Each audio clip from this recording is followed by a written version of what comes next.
Bir vaxt sən oldun ömrümün axarı, şimşək çaxarı, buludu tufanı hey. Bir vaxt sən oldun könlümün gümanı, mizrabı kamanı, fəryadı amanı hey.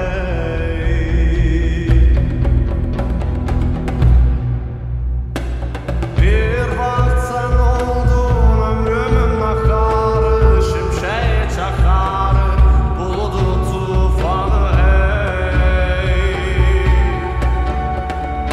Bir vaxt sən oldun könlümün gümanı, mizrabı kamanı, fəryadı amanı hey. Bir vaxt sən oldun ömrümün axarı, şimşək çaxarı, buludu tufanı hey. Bir vaxt sən oldun könlümün gümanı, mizrabı kamanı, fəryadı amanı hey.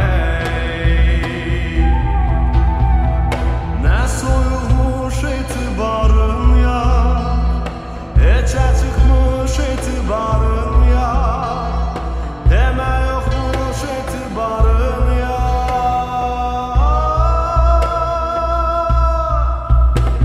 Demə yoxmuş sənin etibarın ey yar. Demə yoxmuş sənin etibarın ey yar.